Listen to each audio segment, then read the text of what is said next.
Learning target 4.5.4 asks us to graph a slope-intercept equation modeling a real-world situation, and then interpret what the slope and the y-intercept represent.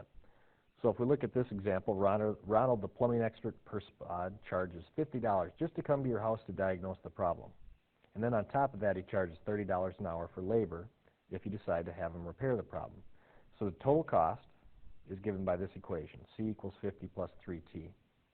T is how many hours he's there, and C represents total cost. So we're asked to graph the cost equation above, C equals 50 plus 30T. Well, we've talked a lot about how to graph slope-intercept form graphs, y equals mx plus b. And this is in slope-intercept form. Things are rearranged a little bit.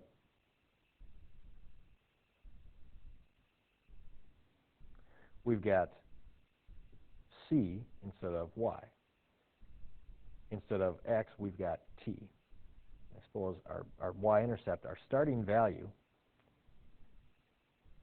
even if he repairs a problem for 0 hours, just to come out to your house, it costs him $50. So the first thing we want to do when we're graphing this is identify what's my y-intercept. Since I have C by itself, or y by itself, our y-intercept, the number by itself, is 50. So I'm going to make a dot at 50. Next, we want to identify what's our slope. And in this case, the slope, the coefficient of the variable, t, or whether we want to think of it as x, doesn't matter. The slope is 30. So what I'd have to do is rise 30 to $80, and that's for 1 hour. Again, think of 30 as a fraction. It's 30 over 1. So I have to rise another 30 to 110, run 1. Rise 30, run 1. And I start to create my graph. Now I'm going to create a ray here simply because it can't go into the negatives. Can't have negative dollars or negative hours.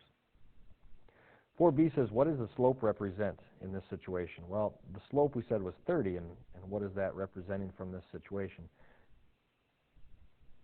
It's the fact that he charges $30 per hour. So slope is kind of like our unit rate. It's how things are changing per one thing. So it's changing $30 per every 1 hour. What does the y-intercept represent? What is this point that I've got in blue? What does that represent, that 50? Well, that point represents his $50 initial charge just to diagnose the problem.